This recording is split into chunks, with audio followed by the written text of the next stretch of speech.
have had to deal with the same type of experience that Diana did in providing care to her daughter.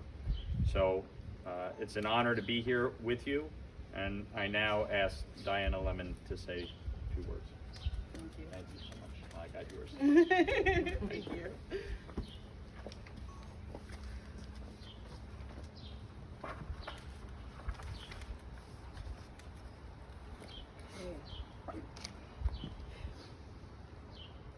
Today is deeply personal to me, not just as an advocate, not just as a co-founder and CEO of the Ossining Community Garden of Dreams Legacy Center, OCGDLC. We're working on it. But as a mother whose life changed forever because of caregiving. My daughter Dream Ione Shepard lived with sickle cell disease, a life-threatening illness. She survived a stroke at 5 years old. Later, after undergoing a stem cell transplant, in an effort to save her life, she developed bone cancer, osteosarcoma, connected to the complications and aftermath of that journey. I became her caregiver full-time. I left behind parts of my career, my financial stability, my normalcy, and honestly, at times, even myself, to keep my daughter alive. And I would do it again. But what I learned during that journey is that this country depends on caregivers while doing very little to sustain them. That is why today matters. Dream's Caregiver Health and Wellness Act is not just legislation, it is recognition. Recognition that caregivers are part of the healthcare system. Recognition that love is labor. Recognition that survival should not require families to collapse financially, emotionally, mentally, or physically. I want to thank Congressman Mike Lawler for introducing this bill, for proving that compassion does not belong to one political party. I also want to acknowledge, on a state level, Amy Paulin alongside Shelley Mayer and leaders who continue to recognize that nonprofits and caregivers need immediate support, not delayed support after communities have already reached crisis. It is interesting that this week began in Albany, lobbying for the Shepard-Patterson Notification Act, legislation also centered around my daughter Dream, and the experiences our family endured trying to navigate systems that were never designed with families like ours in mind. And now today, we stand here speaking about caregivers nationally. That is legacy. That is movement. That is what happens when pain is transformed into purpose. I also want to acknowledge my co-founder, Lauren Green. In the middle of preparing for this moment, she paused me and reminded me to sit in my truth, to stop moving past myself long enough to fully understand that this bill is inspired by my journey. And that was difficult for me because so much of my life has been wrapped around giving to the point that my nervous system became trapped in survival mode, in the 4 F's, fight, flight, freeze, and fawn.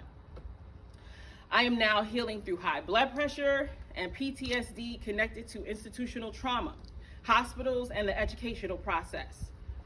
Every time I walk into one, my body remembers.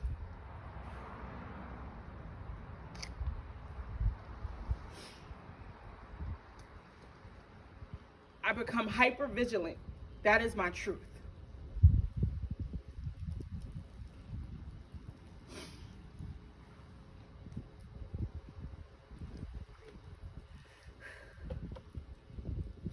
And I know I'm not alone in that.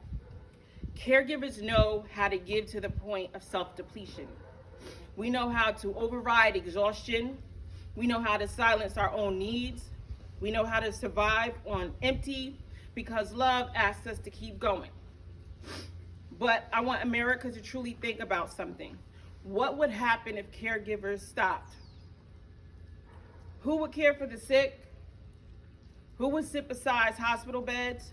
Who would manage medications, appointments, feeding schedules, transportation, emotional support, and survival itself? Caregivers are holding this country together in ways that are often invisible. And I stand here today helping to reshape and reimagine systems that almost broke me. But along my journey, there were people who helped hold me together, people like Lanice Eversley, Zana Drum, Rhonda Ryan, and Lisa Rudley. People who stepped in with compassion, advocacy, humanity, and support during some of the hardest moments of Dream's life. That is what community care looks like. That is what human infrastructure looks like. And so today we are calling America to the mat. What say you? Will we be continuing forcing caregivers to survive through exhaustion and sacrifice alone? Or will we finally build systems that value the people holding this country together every single day? And yet love keeps going. Love does not stop, which is exactly why we cannot stop responding with only words, symbolic gestures, or pats on the back, which is exactly why, maybe I need to say it again, we cannot continue responding with only words, symbolic gestures, or pats on the back. Even this press conference cannot simply become another moment, another headline, or another photo opportunity. It has to lead to action. It has to lead to movement. It has to lead to this legislation getting done. Because caregivers and families across this country cannot survive on awareness alone. This is what bipartisanship leadership can look like. And today from Ossining, New York, we are calling on leaders across this country to work together across the aisle, because caregivers exist in every district, every state, every race, every political party, and every economic background. We are calling on leaders like Chuck Schumer and Kristen Gillibrand and others across this nation to help move this legislation forward and help establish a national model of caregiver wellness and support. Because this is not red or blue, this is human. And while we stand here talking about families' needs to survive, I also need to speak honestly about nonprofit organizations. Nonprofits are often expected to solve society's deepest crisis while operating in constant instability. At OCGDLC, we are building a land-based trauma recovery model for healing and restoration. When we say we are connecting people back to the land and cycling people back to nature, that is not branding language for us. That is our work. That is nervous system restoration. That is grief recovery. That is healing justice. That is helping people remember they are human again. But to properly do that work, we must be resourced. We are currently operating with the annual fiscal budget of approximately $350,000, while needing nearly $7 million in capital improvements to fully complete and stabilize this healing campus for the community. And yet, organizations like ours are often forced to wait months or even years for reimbursement-based funding after already delivering services. That model is unsustainable, because healing work cannot survive on reimbursement delays while communities are actively in crisis. And I want us to think bigger for a moment. This week, the Met Gala reportedly raised $42 million in one night for the Costume Institute and Metropolitan Museum of Art.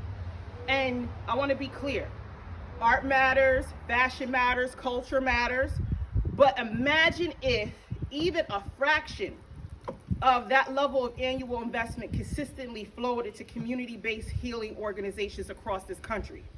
Imagine how many nonprofits could stay open, how many caregivers could receive support, how many children could receive services, how many families could avoid breaking under the weight of survival. That is not criticism, that is perspective. Because we fund, what we fund reflects what we value. And honestly, sometimes I feel like this entire journey, this level of pain, resilience, caregiving, advocacy, and surviving is something only Ava DuVernay could fully capture on the screen. As she once reminded us through her work, sometimes the truth of this country is so profound that only a life could produce it. Because this story is not just about one family.